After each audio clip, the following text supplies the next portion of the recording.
తెలంగాణ రాష్ట్ర ఏర్పాటులో ఉద్యోగుల పాత్ర చాలా కీలకమైనది. తెలంగాణ రాష్ట్ర ఏర్పాటుకు సంబంధించి ఉద్యోగులు సమ్మెకు దిగారు. తమ ఉద్యోగాలు పోకుండా నిరంతరం పోరాడారు. కానీ అదే ఉద్యోగులు తెలంగాణ రాష్ట్రం ఏర్పడిన తర్వాత ఎంతో శ్రమకు గురయ్యారు. ఉద్యోగులపైన వివక్ష మొదలైంది. కొంతమంది ఉద్యోగులనైతే ఉద్యోగ సంఘ నేతలే మంత్రులైన తర్వాత వేధింపులకు గురి చేశారు.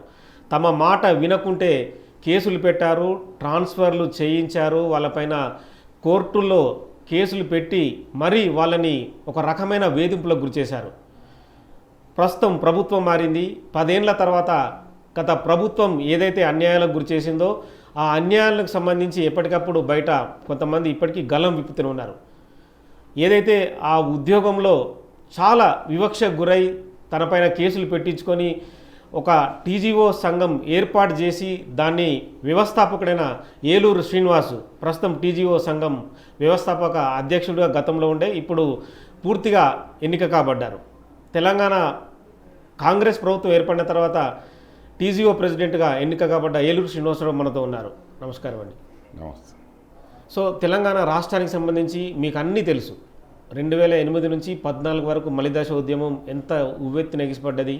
అప్పుడు ఉద్యోగుల పాత్ర ఎంత కీలకమైందో మీకు తెలుసు. ఒక సాగరహారం కావచ్చు, ఈ సకల జనుల సమ్మె కావచ్చు, మిగతా ఏ వ్యవహారమైనా ఉద్యోగులు ముందుండి మీరు ఉద్యోగాలు చేయకుండా రోడ్లపైకి వచ్చి వంట వార్పులు చేయడం, ప్రజలకు సహకరించడం, చాలా విషయాల్ని ముందుండి నడిపించారు.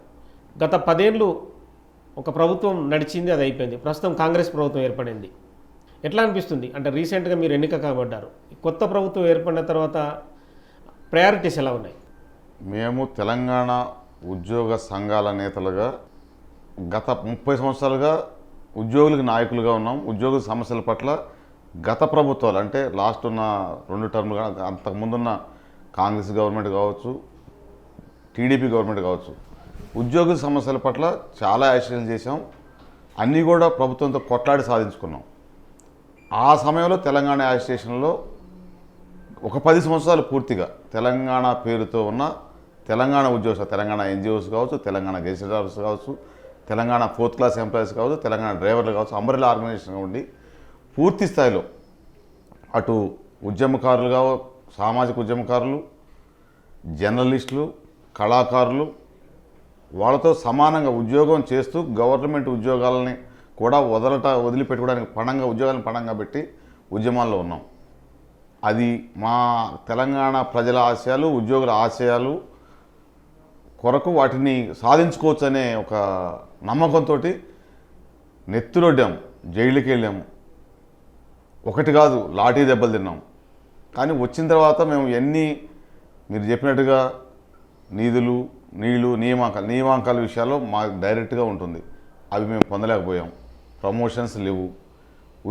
కొంతమంది మా ఉద్యోగ సంఘాల వ్యవస్థకు కాదు, చిన్న ఒకళ్ళిద్దరికి మాత్రమే పొలిటికల్గా వాళ్ళకి ఒక రీహాబిలిటేషన్ సెంటర్ లాగా వాటిలో నియమించబడ్డారు. మా ఉద్యమాల పునాదుల మీద నియామకాలంటే మీకు ఒక ప్రశ్న. గత 10 ఏళ్ల కాలంలో గత ప్రభుత్వం నియామకాలు ఎందుకు చేపట్టలేకపోయింది?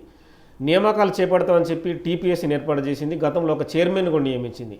ఆ చైర్మన్ కూడా తూతు మంత్రంగా కొన్ని నియామకాలే చేపట్టాడు. తదుపరి సీనియర్ ఐఏఎస్ అధికారే చైర్మన్గా అందులోకి వచ్చారు. కానీ ఒక సీనియర్ మంత్రి కన్సర్న్లో ఉద్యోగ నియామకాలు జరిగినట్టుగా తెలుస్తుంది. చివరకు లీకేజ్కి కారణమైంది. అసలు ఇలాంటి చర్యలు సమంజసమేనా? అడగటానికి స్వేచ్ఛ ఎవరుకున్నది? ఏదైనా గతంలో కాంగ్రెస్ ప్రభుత్వం ఉన్నప్పుడే మేము తెలంగాణ యాజిటేషన్లో ఉన్నాం. నేను ఆమరణ నిరాహార దీక్ష చేశాను 6 days భద్రాచలం కొరకు. ఎన్నో కేసుల్లో ఉన్నాం. అప్పుడు ఉన్న మంత్రివర్యులు, శాసనసభ్యులు, పార్లమెంటు సభ్యులు కూడా మాతో పాటుగా యాజిటేషన్లో ఎక్కడ కూడా మా మీద చర్య తీసుకోలే. ఉట్టిగా వార్నింగ్ ఇచ్చేవారు అంతే తప్ప ఎక్కడ పేపర్ మీద పెట్టి యాక్షన్ తీసుకుంటే తెలంగాణ యాజిటేషన్లో ఉద్యోగులు కానీ ఉద్యమకారులు పాల్గొనే వాళ్ళే కాదు, లిబరల్గా ఉన్నారు. బట్టి కానీ తెలంగాణ వచ్చిన తర్వాత పూర్తిగా అణిచివేత. అంటే ఉద్యోగ సంఘాలుగా మీడియా ముందుకు రావటం కానీ, ఎక్కడ ధర్నాల్లో పాల్గొనడం కానీ, బ్లాక్ బ్యాడ్జీలు కూడా పెట్టుకునేది లేదు. పెట్టుకుంటే కేంద్ర ప్రభుత్వానికి ఎగనెస్ట్గా పెట్టుకోవాలి. లేదు వాళ్ళు ప్రీ ప్లాన్డ్ యాజిటేషన్లు ఏమైనా ఉంటే వాళ్ళు చెప్తే వాళ్ళ ద్వారా చేయాలి. ఇంకా పెట్టుకుంటే గవర్నమెంట్ ఏదైనా చేస్తుంది అన్నప్పుడు పాలాభిషేకాలు ఫ్లెక్సీలు చేయాలి తప్ప, అంటే మేము ఒక గుంపు మేస్త్రి కింద పనిచేసినట్టే తప్ప మేము ఉద్యోగ సంఘ నాయకులుగా ఎక్కడా లేము. అది ఎక్కడా మేము గుర్తించబడలేదు. ఎవరైనా ఉంటే ఒక పార్టీ ద్వారా, రాజకీయ పార్టీ ద్వారా ఎన్నిక కాబడ్డ నాయకులు మా పైన గౌరవాధ్యక్షులను లేకపోతే ఆనరీ చైర్మన్ అనో వాళ్ళ కనుసన్నల్లో మా ఒక్క సంఘమే కాదు, అన్ని సంఘాలకి మదర్ సంఘంగా ఉన్న టీఎన్జిఓ సంఘం కావచ్చు, అసలు సంఘాలకు కూడా అస్తిత్వ పోరాటమే. 50 మంది ఉన్న ఒక సంఘాన్ని 5 సంఘాలుగా డివైడ్ చేశారు. అడగటానికి మాకు లేదు నియామకాలు. మీరు అన్నారు మా పోస్టులన్నీ ఖాళీ ఉన్నాయి, పని ఒత్తిడి ఎక్కువైంది, పని భారం బాగా ఉంది, నియమించిన అడగడానికి లేదు. అడిగితే అతని మీద ట్రాన్స్ఫరు, లేదంటే క్రిమినల్ కేసు, లేదా సస్పెండు. అసలు మేము మంత్రులను కలవడానికి అవకాశం ఎక్కడ ఉంది? ఇప్పుడు నేను ఈ కొత్త గవర్నమెంట్లో ముఖ్యమంత్రి వర్యులని 3 సార్లు కలిశాను. నేను ప్రెసిడెంట్గా గెలిచిన తర్వాత ఒకసారి కలిసాం. ఏ పదవి లేకుండా కూడా నేను 2 టైమ్స్ గెలిచాను. ఇప్పుడు జస్ట్ 10 నిమిషాల ముందు జూపల్లి కృష్ణారావు గారి దగ్గరికి కర్టసీకి పోయాం. సీట్లోంచి లేచి వచ్చి హాల్లోకి వచ్చి మమ్మల్ని కలిశాడు. ఏంటి సమస్యలని వినిపోయాడు. సీతక్క గారి దగ్గరికి వెళ్ళాం. అంటే మీ ఉద్యోగ సంఘం నేతనే శ్రీనివాస్ గౌడ్ ఒకసారి ఎమ్మెల్యేగా ఎన్నికారు, తదుపరి మంత్రి అయ్యారు. అంటే మీకు ఇక్కడ ఎవరు కలపాల్సిన అవసరం లేదు, డైరెక్ట్గా మీరే కలవచ్చు. అందులో మీకు సమకాలీకుడు. మేము అదే చెప్తున్నాం, యజమాని కూలీ ఇద్దరు ఒక్కడే అయినప్పుడు కూలీకి అన్యాయం జరిగితే ఎవరిని అడగాలి? యజమానిని అడుగుతారు. చర్చలకి గవర్నమెంట్ తరఫున వాళ్ళే ఉంటారు, అడిగేవాళ్ళు వాళ్ళే ఉంటారు. ఇంకా అడగేది ఎక్కడుంది? మేము జస్ట్ ప్రీ ప్లాన్ దానికి ఏదైనా పాలాభిషేకాలకు తప్ప వేరే ఏం లేదు. మేము చెప్పాం కదా, ఇప్పుడే జస్ట్ ఒక హాఫ్ అన్ అవర్ ముందు సీతక్క గారిని కలిసి వచ్చాం. ఉట్టి బొకే ఇచ్చి కలిస్తే రండి మాట్లాడదాం, అరగంట సేపు మా సమస్యలన్నీ కూడా మొత్తం విని వితిన్ 3-4 మంత్స్లో క్లియర్ చేస్తామని చెప్పి అట్లా కూర్చోబెట్టి మాట్లాడిన మంత్రే లేదు. అసలు మాకు అవకాశమే లేదు. ఎవరైందంటే శ్రీనివాస్ గౌడ్ గారే చెప్పుకోవాలి. వారు గవర్నమెంట్లో ఏం చెప్పారో తెలియదు, సాల్వ్ అయినట్టు కూడా ఏం లేదు. గత పీఆర్సీ ఉంది. ఇప్పటికీ గత పీఆర్సీ ఏరియర్స్ 18 ఇన్స్టాల్మెంట్స్లో ఇంకా చాలా మేజర్ ఇన్స్టాల్మెంట్స్ ఈ రోజు వరకు రాలేదు. కొత్త పీఆర్సీ గవర్నమెంట్ ఇప్పుడున్న ప్రభుత్వం వలన, పాత పీఆర్సీ ఏరియర్స్ డబ్బులు ఇవ్వాలన్న. అంటే ఎందుకని గతంలో చాలాసార్లు కేసీఆర్ని, శ్రీనివాస్ గౌడ్, మమత, మీ గత ప్రెసిడెంట్ మమత, వీళ్ళంతా రెగ్యులర్గా వెళ్ళి కలుస్తుండేవాళ్ళు. వాళ్ళకి ఏదో అంటే వెళ్ళిన తర్వాత ఒక ఫోటో దిగడం, తదుపరి ఒక ప్రకటన రావడం, అంటే ఉద్యోగుల సమస్యలు తీరిపోతున్నాయి, పీఆర్సీ ప్రకటిస్తున్న ముఖ్యమంత్రి అని చెప్పేవాళ్ళు. మేము చెప్పాం కదా, ప్రీ ప్లాన్డ్. మేము కలుస్తాం, బొకే ఇస్తాం, ఫోటో దిగుతాం, బయటకు వచ్చి చెప్తాం. మీరందరూ అదే నమ్మాలి. అంటే కేవలం సంతోషం కోసమేనా ఫోటోలు? అంతే. ఉద్యోగ సంఘాలంటే ఒక గెజిటెడ్ అధికారుల సంఘమో, Telangana NGOs, 4th class employees, driver సంఘం కాదు. పదుల సంఖ్యలో ఉపాధ్యాయ సంఘాలు ఉన్నాయి, అధ్యాపక సంఘాలు ఉన్నాయి, డిపార్ట్మెంట్ల ఫోరమ్స్ ఉన్నాయి. కింది లెవెల్లో పార్ట్ టైం ఉన్నారు, టెంపరీ వాళ్ళు ఉన్నారు, కాంట్రాక్ట్ బేసిస్ వాళ్ళు ఉన్నారు, అవుట్సోర్సింగ్ వాళ్ళు ఉన్నారు, తర్వాత స్టేట్ లెవెల్లో ఆఫీసర్స్ ఉన్నారు. కొన్ని ఇందులో కలవని సంఘాలు ఉన్నాయి. అన్ని సంఘాలని కలుపుకొని కామన్గా పోయి ప్రభుత్వానికి సిఎస్ గారికో లేదంటే సీఎం గారికో లేదా ఆ కన్సర్న్డ్ మంత్రివర్యులకో చెప్పి దాన్ని సాల్వ్ చేయాలి. అన్నిటికీ నేనే, ఒకటి కాదు కదా, ఈవెన్ ప్రైవేట్ ఎంప్లాయీస్కి కూడా ఆనరీ ప్రెసిడెంట్ వారే ఉన్నారు. అంటే ఓన్లీ ఒక టీజీఓనే అన్నిటికి కూడా. నేను ఒక టీజీఓ నాయకులే అనట్లేదు. కొంతమంది టీఆర్ఎస్లో ఉద్యోగ సంఘాల నుంచి పోయి అక్కడ మంత్రివర్యులేనో లేకపోతే శాసనసభ్యులుగా, పార్లమెంట్ సభ్యులుగా ఉన్నవాళ్ళు ఇంకొకళ్ళకి అవకాశం ఇవ్వలేదు, చెప్పనివ్వలేదు. అంటే ఉద్యోగులకు కూడా రాజకీయ ఎందుకు పట్టిందంటారు? శ్రీనివాస్ గౌడ్ కావచ్చు, రీసెంట్గా కేసీఆర్ రాజీనామా చేసిన రాజేందర్ కావచ్చు. అంటే ఎందుకు? అంటే రాజకీయం అనేది ఒక ఆసక్తి, కోట్లు సంపాదించుకోవాలనే ఒక ఇదే వాళ్ళకి. దాన్ని మేము డైరెక్ట్గా చెప్పలేకపోవచ్చు, కానీ రాజకీయాల్లో పోవటం తప్పని కానీ పోవద్దని కానీ మేము చెప్పం. కానీ ఉద్యోగుల హక్కులు రాయితీలని పణంగా పెట్టి గవర్నమెంట్ దగ్గర రాజకీయం ద్వారా పదవుల కోసం చేయడం అనేది తప్పది. దానికి అంతకంతకు ఎవరైనా అనుభవిస్తారు, ప్రజలు గమనిస్తారు, ఉద్యోగులు అంతకంటే కూడా వైట్ కాలర్ ఎంప్లాయీస్ మనం చేసే ప్రతి పని గమనిస్తుంటారు. ఏం చేస్తున్నాం అనేది, ఉద్యోగుల కోసం ఏం చేస్తున్నాం, మన కోసం ఏం చేస్తున్నాం అనేది. గత 10 సంవత్సరాల్లో నాకు తెలిసి అయితే ఎక్కడ ఎలక్షన్స్ కండక్ట్ చేయలేదు ఏ సంఘం కూడా. మేజర్ సంఘాలు, అన్ని సంఘాలని అన్నాం, కొన్ని చాలా సిస్టమేటిక్ నడిపించే సంఘాలు ఉన్నాయి. మెజారిటీ సంఘాలు మొత్తం మెంబర్షిప్ లేదు, ఎగ్జిక్యూటివ్ కమిటీ మీటింగ్లు లేవు, జనరల్ బాడీలు లేవు, ఏకగ్రీవాలు కూడా కాదు. నామినేటెడ్, అపాయింటెడ్, సెలెక్టెడ్, 5-6 ఒక పేపర్ మీద రాసుకొని రావడం. ఎవరు చెప్తే వాళ్ళే లీడర్స్. వాళ్ళకే ఎంట్రీ ఉండేది సెక్రటరీలో ఫ్రీగా పోగలిగామా? మీరు వెళ్ళారా 6th ఫ్లోర్కి గవర్నమెంట్ రాకముందు? వెళ్ళలేదు, అది అసాధ్యం. మేము అట్లని చెప్పి రాజకీయ పార్టీకి అనుబంధం కాదు, ప్రభుత్వానికి అనుబంధం. మా ఉద్యోగ సంఘాలు కానీ ఉద్యోగులు కానీ నిబద్ధతతో పనిచేస్తాం. అవసరమైతే ఒక గంట ఒక రోజు సండే రోజు కూడా పనిచేస్తాం. మేము ఒక పార్టీకి అసలు ఇప్పుడున్న ప్రభుత్వం కూడా మాకేం ప్రభుత్వానికి సపోర్ట్ చేయమంటున్నారు తప్ప, సపోర్ట్ అంటే బౌండెడ్ టు సపోర్ట్. మేము అధికారులుగా శాలరీ తీసుకుంటాం, బరాబర్ పనిచేస్తాం. మా హక్కులు రాయితీల కోసం నిన్న అడిగాం, 317 జీవో మీద అడిగాం, క్యాబినెట్ సబ్ కమిటీ చేశారు. 1 or 2 monthsలో వస్తుంది, మేము ఎక్స్పెక్ట్ చేస్తున్నాం. 317 జీవో మీద దామోదర రాజనరసింహ కమిటీ వేసింది. అంటే కమిటీ విధి విధానాలు ఎలా ఉండబోతున్నాయి? అంటే మామూలుగా మీ సమస్యలు తీర్చడం కోసం వాళ్ళు అంటే ఒక రూపకల్పన చేయనున్నారా? ఆల్రెడీ గవర్నమెంట్ లెవెల్లో కోదండరామ్ సార్ కానీ ఇంకా ఇంటెలెక్చువల్ తోటి డిస్కషన్స్ అయినాయి. వాటిలో నేను కూడా ఉన్నాను. కొన్ని దాని ప్రెసిడెన్షియల్ ఆర్డర్తో ముడిపడి ఉన్నాయి. కొన్ని సమస్యలు ఆల్రెడీ అందులో 317 చాలామందికి నష్టం జరిగింది. కొంతమంది దానికి 317 వల్ల ప్లేస్లు కూడా అడ్జస్ట్ అయ్యారు. మళ్ళీ వాళ్ళకి ఇబ్బంది రాకూడదు. సీనియారిటీ విషయంలో చాలా ప్రాబ్లమ్స్ ఉంటాయి. మల్టీ జోను, జిల్లా ఇవన్నీ ఉన్నాయి. ఇవి కూడా కొత్త కాంప్లికేషన్స్. ఈ జిల్లా వాళ్ళు అటు చిన్న జిల్లాలు అంతా కూడా. సో కొత్త జిల్లాలు అంటున్నారు. 33 జిల్లాలు ఏర్పాటు జరిగినప్పుడు చాలామంది ఉద్యోగులను ఇష్టం వచ్చినట్టు ట్రాన్స్ఫర్ చేశారు. అవును. ఆ ట్రాన్స్ఫర్ అనేది ఒక ప్రాతిపాదిక లేదు, ఒక జోనల్ వ్యవస్థ అంటూ సరిగా లేదు. సో అందులో జరిగిన చాలామంది ఏమన్నారంటే అక్రమాలు జరిగాయి, ఇష్టం వచ్చిన రీతిలో ట్రాన్స్ఫర్ చేశారు, ఎవరికి నచ్చినట్టు వాళ్ళని పోస్టింగ్లు ఇచ్చారనేది. ఇప్పుడు ఇందులో 30 జిల్లాలకి ఉద్యోగ సంఘాలుగా మేము ప్రభుత్వంలో పార్టీ అండ్ పార్షల్ కాబట్టి మేము ప్రభుత్వ విధానాల గురించి క్వశ్చన్ చేయలేము. ఉద్యోగులుగా వచ్చినప్పుడు కంపల్సరీ జిల్లాలు ఫార్మేషన్ కాగానే టెంపరీగా పంపిస్తున్నాం. పర్మనెంట్గా ఇమీడియట్గా జస్ట్ 2-3 monthsలో చేస్తామన్నారు. 3 years, 4 years, 5 years కూడా సెటిల్ చేయలేదు. ఒక ఎంప్లాయీ టెంపరీగా పోయిన ఎన్ని రోజులు చేస్తారు? జూనియర్ని తీసుకెళ్ళి రిమోట్ ప్లేస్లో వేశారు. అంటే ఎక్కడైతే రిమోట్ ఏరియాలు ఏజెన్సీ ఏరియాలో ఉంటాయో అక్కడ పోయి కొత్త పోస్టులని ఫిలప్ అయినాయి. సీనియర్లు అంతా ఇక్కడ ఉన్నారు. ఇప్పుడు రిటైర్ అయిపోతే ఎక్కడ పోస్టులు ఖాళీ అవుతాయి? ప్లెయిన్ ఏరియాలో ఎక్కడైతే ఫోకల్ పోస్టులు ఉన్నాయో అక్కడ పోస్టులు క్రియేట్ అవుతాయి. ఏజెన్సీ ఏరియాలో ఆ పోస్టులు అనేవి ఎప్పటికీ వేకెన్సీ రాదు. అంటే మేము చెప్పేది ఒకటే, ఎప్పుడైనా గవర్నమెంట్ నిర్ణయం తీసుకునేటప్పుడు అన్ని సంఘాలతోటి నిర్ణయం మేము తీసుకోం కదా, మాతో చర్చించండి. గత ప్రభుత్వంలో ఆ ఏర్పాటు జరగలే. అన్ని సంఘాలనే ఒక జేఏసీ అనేదాన్ని దాన్ని కొలాబ్ చేశారు. జేఏసీ అంటే ఉద్యోగ ఉపాధ్యాయ కార్మిక గెజిటెడ్ పెన్షనర్స్తో సహా other department out sourcing temporary contract అన్ని ఎంప్లాయీస్ తోటి ఒక జేఏసీ ఫామ్ అయితే కామన్ ఒపీనియన్ క్రియేట్ అవుతుంది. ఆ జేఏసీ లెటర్ మీద మనం సిఎస్ గారికో సీఎం గారికో కన్సర్న్డ్ డిపార్ట్మెంట్ మంత్రివర్యులకు ఇస్తే అది జీవో రూపాయన వచ్చే అవకాశం ఎక్కువ ఉంటుంది. అది అందరి ఒపీనియన్ ఉంటుంది. ఇప్పుడు ఇది అందరి ఒపీనియన్, కొందరు ఒపీనియన్, కొందరిది కూడా కాదు, ఒక్కరి ఒపీనియన్, ఇద్దరు ఒపీనియన్ అట్లా తయారైంది. కాబట్టి ఇవన్నీ గందరగోళ పరిస్థితులు ఏర్పడ్డాయి. 317 జీవో ఇచ్చేప్పుడు కూడా అధికారులకి ఏముంటుంది, ఐఏఎస్ ఆఫీసర్లు తప్పు చేశారు అంటారు.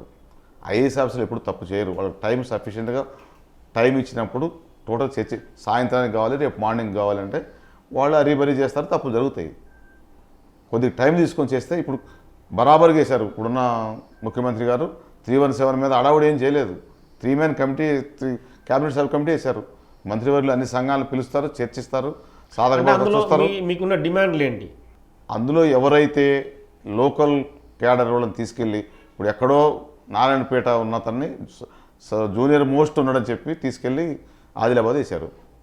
ఒక జూనియర్ అసిస్టెంట్ ఎంప్లాయీ, అతనికున్న శాలరీ ఎంత? ఫ్యామిలీ జోనల్ వ్యవస్థను డివైడ్ చేయడం అనేది కూడా గత ప్రభుత్వం తీసుకుంది. అసలు అందులో ఒక ప్రాతిపదిక జరిగింది. దాన్ని కూడా మేము ప్రామాణికంగా జరగలేదంటున్నాం. కొంత మేరకు ఉన్నది, మేము పూర్తిగా తప్పు పట్టట్లేదు. కానీ జనరల్గా గవర్నమెంట్ కానీ పోయిన గవర్నమెంట్ కానీ అప్పుడున్న యూనియన్ లీడర్గా చలామణి అయిన నాయకులు కూడా ఏమంటారు, కొంతమందికి అన్యాయం జరిగిద్దని. యూనియన్ ఉన్నది కొంతమంది జరగకుండా ఉండడానికి వాళ్ళు కూడా జస్టిఫై చేయాలి. అవసరమైతే సూపర్ న్యూమరీ పోస్ట్ క్రియేట్ చేయాలి. ఇప్పుడు చేసేది ఎప్పుడు కూడా నెక్స్ట్ వేకెన్సీస్ రిమోట్ ఏరియాలో యూత్కి అన్ని ప్రాంతాలకి సమాన ప్రాతినిధ్యం ఉండాలి. వేకెన్సీలు ఎరైజ్ అయ్యేటప్పుడు ఓన్లీ సీనియర్ని ఇక్కడ ఉంచుతాం, జూనియర్ని పంపిస్తాం అంటే జూనియర్ ఇప్పుడు రిటైర్ కాడు, అక్కడ వేకెన్సీ రాదు. ఇంకో 20 years వరకు కూడా రిమోట్ ఏరియాలో కొత్త వేకెన్సీ రాదు. వేకెన్సీలన్నీ హైదరాబాద్ చుట్టుపక్కల ప్రాంతాల్లో, జిల్లా హెడ్ క్వార్టర్స్ ప్రాంతాలు, పాత జిల్లా హెడ్ క్వార్టర్ ప్రాంతాల్లో వేకెన్సీలు వస్తాయి. అంటే అక్కడ ఉన్న వాళ్ళకి జాబ్స్ వస్తాయి, ఏజెన్సీలో రిమోట్ ఏరియాలో పనిచేసే వాళ్ళకి యూత్కి ఎప్పటికీ వేకెన్సీ వచ్చే అవకాశం లేదు. ఇందులో ఒక చిన్న ప్రశ్న, 33 జిల్లాల ఏర్పాటు అనేది కూడా సమంజసంగా జరిగిన నిర్ణయమేనంటారా? అంటే ఒక రెవెన్యూ డివిజన్ని జిల్లాగా ఏర్పాటు చేశారు, అంటే వాళ్ళ సొంత లక్కీ నెంబర్ కోసమో ఇంకో దానికోసమో చేసిందే తప్ప రాష్ట్రం డెవలప్మెంట్ చేయడం కోసం ఈ జరిగిన ప్రక్రియ కరెక్టే అంటారా? మేము పాలసీ మ్యాటర్లో గవర్నమెంట్ విషయాల్లో మేము పూర్తిగా అంటే ఇది దాన్ని అందరికీ చెప్పలేము. ఒక రకమైన కానీ మా ఉద్యోగుల పరంగా చూసినప్పుడు నిన్నగాక మొన్న డిస్టిక్ వైజ్ ట్రాన్స్ఫర్ చేశారు ఎలక్షన్స్లో. ఈరోజు పార్లమెంటు ఏరియా వైజ్గా చేస్తున్నారు. ఇప్పుడున్న జిల్లాలు విడిపోవటం వల్ల ఆ పార్లమెంట్ కాన్స్టిట్యున్సీ ఏ జిల్లాలో ఉన్నా ఆ జిల్లాకి ఆఫీసర్ పోవడానికి లేదు. అంటే మాకు డైరెక్ట్గా ఎఫెక్ట్ పడలేదు, కానీ ఇండైరెక్ట్గా దాని ఎఫెక్ట్ మా ఎంప్లాయీస్ మీద చాలా ఉంది. ఖచ్చితంగా పడుతుంది. ప్రమోషన్స్లో కానీ ఈ సర్వీస్ మ్యాటర్లో చాలా ఎఫెక్ట్ పడుతుంది. అదే గవర్నమెంట్ మీకేమవుతుంది, మీకేం సంబంధం అంటారు. అధికారులకు కానీ ఎంప్లాయీస్కి కానీ జోనల్ సిస్టంలో కానీ ఈ జిల్లాలు చేసేటప్పుడు కొంచెం ప్రామాణికంగా పాత జిల్లాలు ఒక ఏరియా రెవెన్యూ డివిజను లేదు పార్లమెంట్ కాన్స్టిట్యున్సీ లేదా అసెంబ్లీ కాన్స్టిట్యున్సీ తీసుకుంటే బాగుండేది. నష్టం జరిగింది మాకు. అదే డైరెక్ట్గా మేము ప్రభుత్వంలో పబ్లిక్ సర్వెంట్గా దాని గురించి మేము కామెంట్ చేయలేము. ఎంప్లాయీస్ చాలా నష్టం జరిగింది. గత ప్రభుత్వంలో ఉన్న మాజీ మంత్రి శ్రీనివాస్ గౌడ్ టీజీఓని అడ్డం పెట్టుకొని ఎన్నో అక్రమాలకు పాల్పడ్డని ఆరోపణలు ఉన్నాయి. అందులో మీరు శ్రీనివాస్ గౌడ్కి చాలా సన్నిహితంగా మెలిగారు కూడా మీరు. అంటే ఏం చెప్పదలుచుకున్నారు? అంటే అక్రమాలు జరగకూడదు, అక్రమాల్ని కంట్రోల్ చేయాల్సిన ప్రభుత్వమే సహకరించిందనేది ఆరోపణలు. శ్రీనివాస్ గౌడ్ గారితో మేము కలిసి ప్రయాణం చేసిన మాట వాస్తవం. శ్రీనివాస్ గౌడ్ గారు ఫస్ట్ మేము ప్రయాణం చేసినప్పుడు ఇప్పుడున్న శ్రీనివాస్ గౌడ్ గారు కాదు. అప్పుడు మేము అదంతా కూడా సర్వీస్ మోటోలోనే మేము గెజిటెడ్ ఆఫీసర్స్ కానీ అసోసియేషన్లో యాక్టివ్గా ఉన్నాం. తెలంగాణ అసోసియేషన్లో కూడా మాకైతే ఎటువంటి లాభాపేక్ష కానీ దాని మీద ఏదో బెనిఫిట్ పొందాలని లేదు. తెలంగాణ వస్తే చాలు మనకు న్యాయం జరిగిద్ది. ముఖ్యంగా ఎంప్లాయీస్కి ప్రమోషన్లు వస్తాయి, ఎంప్లాయ్మెంట్ పెరిగిద్ది, మన గుర్తింపు మనకు వస్తుంది, ఆధిపత్యం కొంత తగ్గుతుంది అనుకున్నాం. కానీ దానికి కంప్లీట్గా మారిపోయారు. శ్రీనివాస్ గౌడ్ గారు కూడా ఎమ్మెల్యే అయిన తర్వాత, ఎమ్మెల్యే కావడానికి ముందు కూడా అది ఎట్లా మారారు అనేది అందులో భాగస్వామ్యం మాకు లేదు. మేము అప్పుడే డిఫర్ అయ్యాం, దూరంగానే ఉన్నాం. అప్పటి నుంచి తెలంగాణ వచ్చేవరకు కలిసి ప్రయాణం చేసి తప్ప వచ్చిన నెక్స్ట్ డేనే నా మీద ఆర్బిట్స్ పోలీస్ స్టేషన్లో కేసు పెట్టారు. ఎందుకు పెట్టారు? కేసులు ఎందుకు పెట్టాల్సి వచ్చింది? అదే గెజిటెడ్ ఆఫీసర్ భవన్లో రికార్డు ఉంటుంది. గెజిటెడ్ జనరల్ సెక్రటరీ నేను. నా రికార్డు నేను నా కబోర్డ్లో పెట్టుకుంటే దాన్ని థెఫ్ట్ చేశారని కేసు పెట్టారు. అంటే ఎందుకు మీరంటే ఏమని ప్రశ్నించారు? రికార్డు అసోసియేషన్ సంబంధించిన రికార్డుని నేను నా కబోర్డ్లో పెట్టుకున్నాను. బలవంతంగా జనరల్ సెక్రటరీగా మీకు పవర్ఫుల్ పోస్టే కాదు, గవర్నమెంట్ జీవో ఇష్యూ చేసింది. 1744 జీవో ఇచ్చి కస్టోడియన్ ఆఫ్ ది అసోసియేషన్ నాకు గవర్నమెంట్ జీవో ఇచ్చింది. అయినా ప్రభుత్వం మారింది, ఎమ్మెల్యేగా ఉన్నారు, ఏం చేయలేకపోయాం, ఎంట్రీ కాలేకపోయాం భవన్లోకి. పోలీస్ స్టేషన్కి వెళ్ళి సరెండర్ అయ్యాం కేసు పెట్టారని. అన్ని డాక్యుమెంట్స్ చూపించాం, దాన్ని క్లోజ్ చేశారు పోలీస్ స్టేషన్లో. పోలీస్ స్టేషన్లో కేసు క్లోజ్ అయినప్పుడు కూడా నిన్న కాల్ చేసిండు ఎస్ఐ గారు, రెడ్డి గారు, ఎక్కడో మహబూబ్నగర్లో ఎక్కడ వర్క్ చేస్తున్నారు సిఐగా. అప్పుడు కేసు పెట్టారు, ఇప్పుడు మళ్ళీ మీరు ప్రెసిడెంట్ అయ్యారు. కేసు క్లోజ్ చేసిందని కోర్టు ద్వారా మళ్ళీ పెట్టి ఓపెన్ చేయించి అతన్ని అప్పుడున్న సిపి గారి దగ్గర పిలిపించి వార్నింగ్ ఇప్పించారు. అంటే ఈ రకంగా ఏలూరు శ్రీనివాసరావు ఎన్ని కేసులు ఎదుర్కోబడ్డాడు? అంటే ఎన్ని కోర్టు కేసులు కావచ్చు, పోలీసు కేసులు కావచ్చు, ఇంకా వేరే వ్యవహారాలు కావచ్చు. తెలంగాణ యాజిటేషన్లో అయిన కేసుల కంటే కూడా అవి ఒక 11-12 అయిన యాజిటేషన్లో ఒక దాంట్లో ఏదో 10,000 ఫైన్ పడ్డది, 3 నెలలు జైలు శిక్ష కూడా పడింది. అప్పుడు యాజిటేషన్లో దానికి మేము ప్రౌడ్గా ఫీల్ అవుతాం. అంతకంటే ఎక్కువైనాయి క్రిమినల్ కేసులు. ఎఫ్ఐఆర్ అయినవి ఉన్నాయి, ఛార్జ్ షీట్ వేసినవి ఉన్నాయి. ఎఫ్ఐఆర్ అయినవే 18 దాకా ఉన్నాయి. అంటే ఎందుకని? అంటే ఒక 2-3 కొన్ని చెప్పండి, మా ఉదాహరణలు చెప్పండి. కక్ష సాధింపు వేరే ఏం లేదు. సింపుల్గా ఏదన్నా ఆర్టీసీ వాళ్ళు ధర్నా చేస్తున్నారు ఖమ్మంలో, అశ్వత్థామరెడ్డి గారు వచ్చి కలిసాం. ఆ రోజు ఏదో ఒక కేసు పెట్టాలి, వెపన్ మిస్యూజ్ కేసు, వాళ్ళకి ఏదో ఒక కేసు పెట్టాలంతే. ఎస్సీ ఎస్టీ కేసు, లేదంటే ల్యాండ్ గ్రాబింగ్ కేసు. మాకు సొసైటీ ఉంది ల్యాండ్స్ది, అది ఎప్పుడో క్లోజ్ అయిన సొసైటీ. ఎక్స్ప్లోజివ్స్ యాక్ట్, ఇల్లు కట్టించేటప్పుడు ఏమైనా ఉంటే రాళ్ళు పరిస్థితి ఎక్స్ప్లోజివ్ యాక్ట్. ఇది ఒక కేసు అని కాదు, ఏది దొరికితే అది కేసే. లేదు డిపార్ట్మెంట్లో ఎంక్వైరీలు సస్పెండ్ చేశారు. ఎంతకాలం పాటు? 2 years ఇంటికాడ ఉన్నాం. అంటే మీరు ఎప్పుడు ప్రభుత్వం దగ్గరికి వెళ్ళి శ్రీనివాసరావు చెప్పుకునే ప్రయత్నం చేయలేదా గత ప్రభుత్వం దగ్గరికి వెళ్ళి? అసలు ప్రభుత్వం దగ్గరికి వెళ్తే అరెస్ట్ చేస్తారు కదా, దొరకకుండా తిరిగాము. మాకంతా కోర్టు పోలీస్ స్టేషన్ నుంచి లెటర్ రాస్తే సమాధానం చెప్పాలి, హైకోర్టుకు వచ్చి దానికి స్క్వాష్ చేసుకోవాలి, లేదంటే యాంటిసిపేటరీ బెయిల్ లేకపోతే పారిపోవాలి. అది వ్యవస్థ మీద పోరాటం, అది అంత ఈజీగా అయ్యేది కాదు కదా. ఇక సంఘాలుగా అటు టీజీఓస్లో ఉన్నా టీఎన్జిఓస్లో ఉన్నా ఎనీ ఇట్లా ఎవరన్నా నాతో పాటు ఇప్పుడు ఎలక్ట్రిసిటీలో రఘు గారు ఉన్నారు, ఎక్కడ సిఈ ఎక్కడ జాబు, డిప్యూటీ ఎక్కడ జాబు, ఎక్కడో ఇన్నోవా కార్లో తిరిగే అతను మెట్రో రైలు ఎక్కి తిరుగుతున్నారు ప్రజెంట్ పరిస్థితిలో. అంటే లాస్ట్ గవర్నమెంట్ వచ్చి ఇప్పుడు మళ్ళీ కలవలేదు ఈ మధ్యలో. అంటే అందరం కూడా ఎవరు ఒకరు మాట్లాడుకునేది లేదు. ఇది ఒకటే కాదు, వాళ్ళ వేధింపులు అనేది డిపార్ట్మెంట్ కొన్ని కనిపించవు. మనతో ఎవరు మాట్లాడరు, మన ఇంటికి ఎవరు రారు, అంటే మిమ్మల్ని చూస్తేనే భయపడేటట్టు. అంతే. సరెండర్ కావాలి. ఇప్పుడు అది పోయింది, స్వేచ్ఛ వచ్చింది. ఇప్పుడున్న ప్రభుత్వం ఎంప్లాయీస్కి ఏం చేస్తుంది అనేది మాకైతే నాట్ ఓన్లీ లీడర్స్, ప్రాథమిక సభ్యులు ప్రతి ఎంప్లాయీ కూడా ఏం ఫీల్ అవుతానంటే ఫ్రీగా ఉన్నాం, క్వశ్చన్ చేయగలుగుతాం, మాట్లాడగలుగుతాం, సమస్యలు చెప్పుకోగలుగుతాం. ఈవెన్ ఆఫీసర్లు, ఐఏఎస్ ఆఫీసర్లు, ఈవెన్ కలెక్టర్స్ కావచ్చు, సెక్రటరీస్ కావచ్చు, ప్రిన్సిపల్ సెక్రటరీస్ కావచ్చు, మేము వాళ్ళని తప్పు పట్టట్లే. గత ప్రభుత్వంలో వాళ్ళకిచ్చిన పవర్స్ తోటి ఎంప్లాయీస్ని ఈవెన్ డిస్టిక్ ఆఫీసర్స్ కావచ్చు, డివిజనల్ కావచ్చు, కింద మండల్ లెవెల్లో ఎంప్లాయీస్గా వాళ్ళ హోదాకు తగ్గట్టుగా చూడలే. ఏదంటే గవర్నమెంట్ చెప్పింది మీరు చేయాలి, అదే పని చేసేది, అదే 8 hours ఎవరికున్నా చేసేది, అంతకంటే ఎవరు అంత ఎక్కువ ఏం చేయదు. ఇంకో 2 hours ఇంకో 4 hours ఎక్కువ చేస్తాం. కానీ ఒక రకమైన టెన్షను, బీపీలు, షుగర్లు, ఈవెన్ డ్రెస్ కోడ్ కూడా సరిగ్గా చూసుకోకుండా హరీబరీగా రావటం, ఆ ఇబ్బందులు. ఇప్పుడు అదే జాబ్ చేస్తున్నారు, ప్రశాంతంగా చేస్తున్నారు, స్వేచ్ఛాయుత వాతావరణంలో. ఎలక్షన్స్, ఇప్పుడు మా ఎలక్షన్సే ఉన్నాయి, గవర్నమెంట్ కండక్ట్ చేసింది. మెంబర్షిప్ అంటే అప్పుడు టీజీఓస్ మెంబర్షిప్ అయితే తీసుకోవడానికి భయపడేవాళ్ళు. మెంబర్షిప్ డ్రైవ్ 10 daysలో 20,000 మెంబర్షిప్ కంప్లీట్ చేసాం. అది బయట ఉన్న ఫ్రీడమ్, అది అంతే.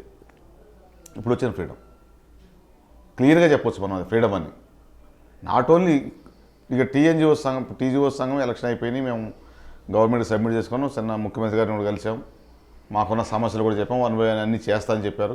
అసలు మేము అడగకుండా అక్కడ లిస్ట్ ఉంది, 1 by 1 ఎట్ట చేయాలి, ఆర్థిక అంశాలకు సంబంధించి కొద్దిగా ఇబ్బందులు ఉంది కాబట్టి చిన్నగా చేసేది మేమున్న ఇవి కూడా చెప్పాం. 4 DAలు పెండింగ్ ఉన్నాయి, ఎలక్షన్ కమిషన్ కూడా ఒకటి పర్మిషన్ ఇచ్చిందని, ఆర్థిక దాన్ని బట్టి 1 by 1 చేస్తామని చెప్పారు. గత ప్రభుత్వం రావాల్సిన అరియర్స్ ఈ కుబేర్ దాంట్లో ప్రతి ఎంప్లాయీది యావరేజ్ 10 మంది ఎంప్లాయీస్ ఉంటే 8 మందికి మినిమం 1 to 5 lakhs రావాల్సినవి ఉన్నాయి. ఇది లాస్ట్ 3 years నుంచి రావాల్సిన బిల్స్ క్లియర్ చేస్తున్నారు. మా వాళ్ళు కూడా చెబుతున్నాం, మేము గవర్నమెంట్ క్లియర్ చేస్తుంది 1 by 1, ఈ పార్లమెంట్ ఎలక్షన్ అయిపోయేలోపు క్లియర్ అవుతాయని. అది ఇట్లా చెప్పేవాళ్ళు కూడా లేరు, అడగటానికి లేదు. పిఆర్సీ 5% ఇచ్చారు, ఏది పిఆర్సీ దాంట్లో ఫిట్మెంట్ అని. ఐఆర్ ఇచ్చారు 5%. ఎవరు అడిగారు 5%? మేము అడగలేదు కదా.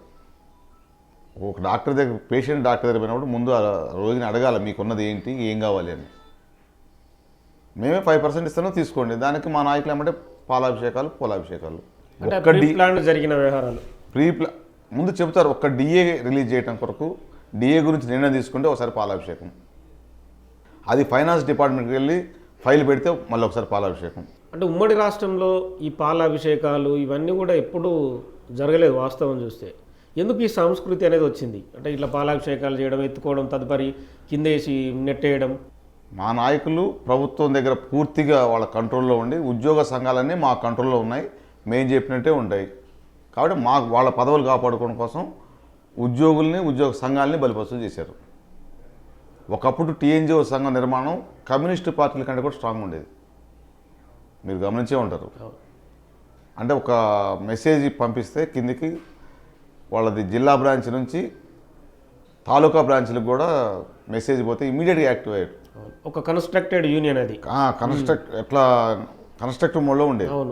దాన్ని ఏ స్టేజ్ కంటే కోర్టుల చుట్టూ తిప్పి వీళ్ళు నామినేట్ చేసి అపాయింట్ చేసే స్టేజ్కి దాన్ని ఒక చిన్న భిన్నం చేశారు. అయినా వాళ్ళకి కొంత, ఇప్పుడే పూర్తిగా కాకుండా కొంత నిర్మాణం అట్లా ఉంది 10 ఏళ్ళైనా. ఇక చిన్న సంఘాలు అయితే ఒక 100 మెంబర్స్ ఉన్న డిపార్ట్మెంట్లో 5 సంఘాలు. వీళ్ళు ఇష్యూని గవర్నమెంట్కి మీరు డిసైడ్ చేసుకున్నామన్నప్పుడు 5 సంఘాలు ఎవరు డిసైడ్ చేసుకుంటారు? ఎవరికి వాళ్ళు అప్పుడు పాలసీ మ్యాటర్ ఉండదు, ఇండివిజువల్ బెనిఫిట్ చూస్తారు.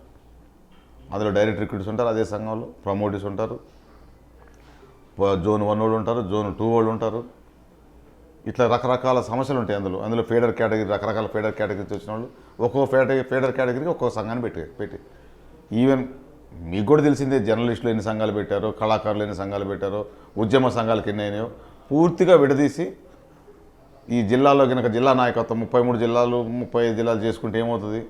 ఒకళ్ళు ఇద్దరు నాయకత్వం పోయి 33 మంది నాయకులు వీళ్ళు ఎప్పుడూ కలవరు వీళ్ళు విభజించు పాలించు అంతే. 33 కలవరు కాబట్టి 33కి అధినాయకత్వం దగ్గర రావాలి. అదే 10 మంది ఉంటే 5 కలిస్తే అది స్ట్రాంగ్ ఉంటుంది, స్ట్రాంగ్ 6 కలిస్తే వస్తుంది. అదే పాలసీ అన్నింటిలో కూడా అప్లికేబుల్ అయినాయి.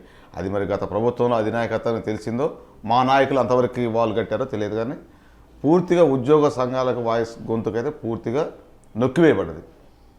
మేమైతే పునర్నిర్మాణం చేస్తున్నాం. మా హక్కులు రాయితీలు వాటి గురించి ఉద్యోగుల సంక్షేమం కోసం కొట్లాడతాం, స్నేహపూర్వకంగా పూర్తిగా కొట్లాడతాం, అందులో డౌటే లేదు. గత 10 ఏళ్ల కాలంలో మాజీ మంత్రి శ్రీనివాస్ గౌడ్ అక్రమాలకు పాల్పడ్డారనే ఆరోపణలు. గత 10 సంవత్సరాల్లో మేము కూడా చాలా విన్నాం, టీవీ ఛానల్లో కానీ మా మిత్రులు వారి పక్కనే రైట్ హ్యాండ్ లెఫ్ట్ హ్యాండ్గా ఉండి ఉన్న చాలామంది మిత్రులు యూట్యూబ్ ఛానల్స్లో అన్నీ విన్నాం. కొంతమేరకు మాకు కొంత నిజమేనేమో అనిపించింది అవి వింటుంటే. మాతో బిహేవ్ చేసింది కూడా. మీకున్న సమాచారం ఏంటి అందులో స్కామ్ జరిగిన వ్యవహారాల్లో? అథెంటికేటెడ్గా మేము చెప్పలేం, కానీ మాకైతే డౌట్ ఉన్నది. ఏదైనా సరే 10 మందికి తెలిసిన విషయం అంటున్నాం, అందులో మీకున్న సమాచారాన్ని 2 ముక్కల్లో చెప్పండి. ఇప్పుడు మాకు డౌట్ అయితే గ్యారంటీగా ఉన్నది. ఎందుకంటే మా టీజీఓస్ భవనే దానికి ఎగ్జాంపుల్. మా టీజీఓస్ భవన్ యాక్చువల్గా ఒక అసోసియేషను 15 ఏళ్ళు అయిన తర్వాత సొంత బిల్డింగు, గవర్నమెంట్లో ఒక మంత్రిగా, ఒక ఎమ్మెల్యేగా, ఒక పెద్ద నాయకుడిగా సీఎం గారిని రోజు కలిసి ఆ స్థాయిలో ఉన్నవాళ్ళు ఒక 500 గజం 1000 గజం సైట్ తీసుకొని ఒక బిల్డింగ్ కన్స్ట్రక్షన్ చేయాలి. అది లేకుండా ఒక గవర్నమెంట్ బిల్డింగ్ లీజుకి తీసుకున్నాం. అప్పుడు ఉమ్మడి ఆంధ్రప్రదేశ్లో తీసుకున్న లీజుది సంఘం పేరు మీద తీసుకోవాలి. ఏదైనా ప్రెసిడెంట్ జనరల్ సెక్రటరీ అన్నప్పుడు ఎవరు ఉంటే వ్యవస్థ, అది నేనున్నా ఈ రోజున్నా రేపు ఇంకొకళ్ళు వస్తారు ప్రెసిడెంట్గా, ఇంకొకటి అది కంటిన్యూ అవుతుంటుంది. అది ఎవరు సొంతం కాదు, ఎవరు వ్యక్తులు సొంతం పర్సనల్ పేరు మీద రాపించుకొని 33 years లీజు రాసుకొని సంఘాన్ని, అంటే సంఘం స్టాండర్డ్గా ఉండకుండా కంట్రోల్లో ఉండేట్టు చేసి ఈ మనస్తత్వం ఫస్ట్లో అయితే లేదు. ఫస్ట్లో చాలా బ్రాడ్ మైండ్ ఉండే. ఈ దాన్ని బట్టి చూస్తే కొంత మేము కూడా నమ్ముతున్నాం జరిగి ఉండొచ్చు స్కామ్స్ అని. కాకపోతే అతనికి ఏం జరిగిందంటే మేము 10 సంవత్సరాలు లేవు. ఈ మెంటాలిటీ బట్టి చూస్తే మేము కూడా జరిగిందనే నమ్ముతున్నాం. 33 ఏళ్ళు అంటే చాలా పెద్ద విషయం కదా. అది క్యాన్సిల్ అయింది, గవర్నమెంట్ క్యాన్సిల్ చేసింది. అసలు లీజ్ ఇవ్వడానికి హౌసింగ్ డిపార్ట్మెంట్కి లేదు, అది ప్రభుత్వం ఒత్తిడి చేశారు, తీసుకున్నారు గత ప్రభుత్వం. అది ఒక్కటే కాదు, మా సంఘానికి నిర్మాణం అంటే ఎట్లుండాలి, మనం ఉన్నా లేకపోయినా వ్యవస్థ నడవాలి. మనం వెళ్ళాక మనం నాటిన మొక్కలు పెరగాలి, వాళ్ళు నడిపించుకోవాలి. పూర్తిగా దాన్ని ఆల్మోస్ట్ అబాలిష్ స్టేజ్ తీసుకొచ్చారు. జిల్లా బాడీలు లేవు.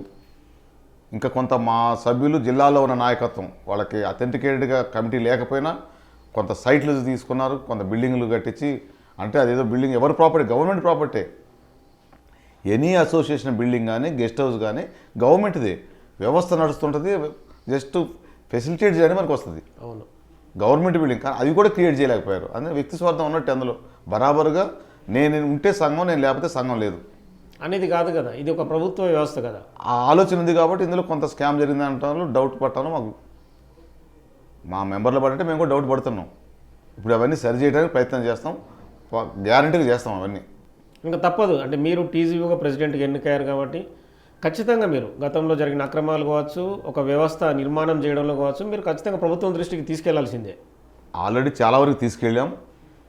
ఇప్పుడే కొత్త ప్రభుత్వం కాబట్టి అన్నీ ఒకేసారి ఉద్యోగుల సమస్యలు ప్రయారిటీ ఉంటుంది, కానీ ప్రజలకున్న 6 గ్యారెంటీస్ కానీ మిగతా ఉన్నాయి. ఉద్యోగులది కూడా ప్రయారిటీ ఉన్నా కొంచెం లీస్ట్ ప్రయారిటీ ఉంటుంది స్టార్టింగ్లో.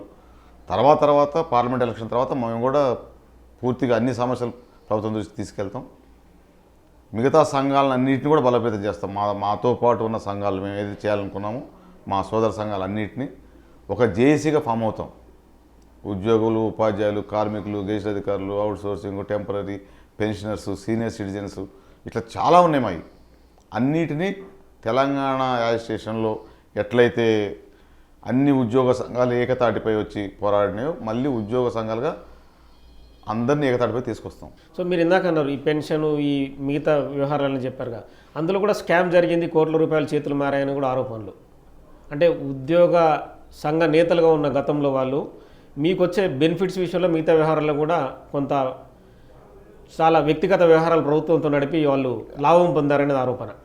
అది ఇంప్లైడ్ మనకి ఇప్పుడు నేను మా ఉద్యోగుల సమస్యల విషయంలో ప్రభుత్వంతో పోరాడలేకపోయినా అడగలేకపోయినా ఏదో ఒక రీజన్ ఉంటుంది. ఒకటి, నేనేదో తప్పు చేస్తుంటే నన్ను ప్రభుత్వం బ్లాక్మెయిల్ చేస్తుంది, నీ తోడు తీస్తావు, నువ్వు ఇవన్నీ బయట తీస్తావని బెదిరించే అవకాశం ఉంటుంది. రెండవది, నాకేదైనా పదవి కావాలని అడిగి ఉంటే ఆ పదవి కోసమే నేను సైలెంట్ ఉండాలి. ఈ రెండు లేనప్పుడు ఓపెన్గా మాట్లాడవచ్చు. వాళ్ళు మాట్లాడలేదంటే ఈ రెండిట్లో ఒకటి ఉండాలి. ఒకటి, మీరు చేసిన అక్రమాలు బయటపడతాయి అనేది భయం ఉండాలి. సిఐడిలో ఎందుకు కేసులు నమోదైనాయి అంటే కొన్ని ఇష్యూస్ మీద అప్పట్లో, అంటే మీరు ఆ మధ్య జరిగిన ప్రెస్ మీట్లో కూడా ప్రస్తావించారు. అంటే మా పర్సనల్గా అంటే మీరు ఆ మధ్య 29/12/2023లో జరిగిన ప్రెస్ మీట్లో కూడా అక్రమాల గురించి ప్రశ్నించారు మీరు. అది అంటే నా ఒక్కడి మీదని కాదు, అన్ని జిల్లాల్లో అన్ని చోట్ల జరిగినాయి. ఏది ఉద్యోగుల మీద ఎవరు మాట్లాడే వాళ్ళ మీద కేసులు పెట్టడం, బదిలీ చేయటం, ట్రాన్స్ఫర్లు చేయటం. మేము బయటపడి వచ్చామంటే మాకు కంపల్సరీ, ఇక మేము సగం దగ్గరకు వచ్చాము, బయటికి పోలేము. కాబట్టి మేము బయటపడి అక్రమాలు ఏంటిదని, అక్రమాలను ఎందుకు మీరు ప్రశ్నించాల్సి వచ్చింది అప్పుడు? మా పైన జరిగిన ఇర్రెగ్యులర్గా వాడుకున్న కేసుల మీద ప్రశ్నించాము. అవుతూ గవర్నమెంట్ సైడ్ జరిగిన అక్రమాల కేసుల విషయంలో మేము మాట్లాడలేము, ఎందుకంటే మాకు కొంత పరిమితి ఉంటుంది. కాబట్టి అది ఉన్న ఏదైనా పేపర్ మీద డైరెక్ట్గా ప్రభుత్వానికి విన్నవిస్తాను తప్ప. ఒక ప్రెస్ మీట్ వినండి. యూనియన్ అకౌంట్ వేరే ఉంది, మ్యాగజైన్ అకౌంట్ వేరే ఉంది, సొసైటీ అకౌంట్ వేరే ఉంది. ఈ అకౌంట్ ఎవరు ఆపరేట్ చేస్తున్నారు, ఆ చెక్ బుక్లు ఎక్కడ ఉన్నాయి, దేనికి వాడారు, అసలు ఆడిట్ అయిందా ఈ రోజు వరకు? యూనియన్ కానీ సొసైటీ కానీ మ్యాగజైన్ కానీ ఇంతవరకు ఆడిట్ కూడా జరగలేదు. ముఖ్యంగా ప్రాథమిక సభ్యులు యావత్ తెలంగాణలో ఉన్న 33 జిల్లాలు ప్లస్ స్పెషల్ 2 ఉన్న ప్రాథమిక సభ్యులందరికీ ఆ బాడీ శానిటరీ లేదు, దాన్ని ఏడి గుర్తించలేదు. వారి మెసేజ్లు మీరు పరిగణలో తీసుకోవాలని అవసరం లేదు అనేది మీ ద్వారా ముందు వాళ్ళకి తెలియజేస్తున్నాను. అదేవిధంగా సో ఇప్పుడు ఈ అక్రమాలు జరగందే శ్రీనివాసరావు ప్రశ్నించాడు ఇంత గట్టిగా. అక్రమాలు జరిగినాయి, ప్రశ్నించాం, ఇప్పటికీ ఉన్నాయి. గవర్నమెంట్ కంప్లైంట్ వీటికి ఏమైనా సమాధానం చెప్తారు మీరు? ఇందులో క్లియర్గా విన్నారు మీరు. మేము అది ప్రశ్నించిన మాట వాస్తవం, ఇప్పటికి కూడా ప్రశ్నిస్తాం. అంటే ఎన్ని కోట్ల అక్రమాలు జరిగినాయి? అది కోట్ల రూపాయలు ఉండకపోవచ్చు. అసోసియేషన్కి సంబంధించిన ఎనీ రూపాయి గవర్నమెంట్ అకౌంట్ కిందకే వస్తుంది. ₹1 జరిగినా ఎన్ని జరిగినా. ఇంకా మేము ఆ అకౌంట్ పూర్తిగా తీయలేదు బయటికి.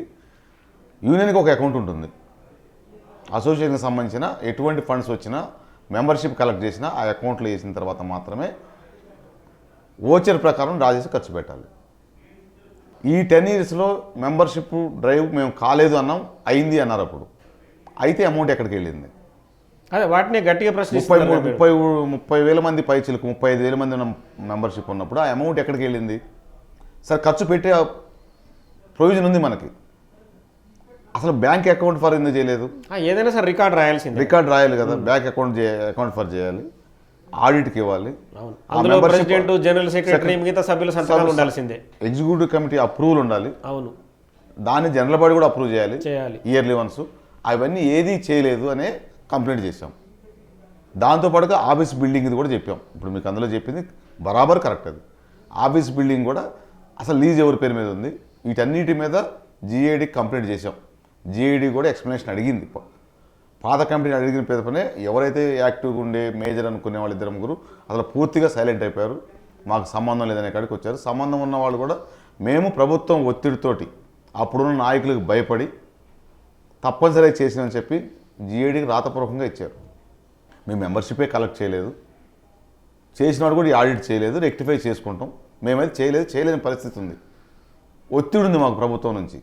ప్రభుత్వం అంటేనే మంత్రి గారే సంఘ అధ్యక్షుడు, వారు పెట్టిన వాళ్ళే ఇంకొక అధ్యక్షులు. వాళ్ళు క్లారిటీకి ఒప్పుకున్నారు.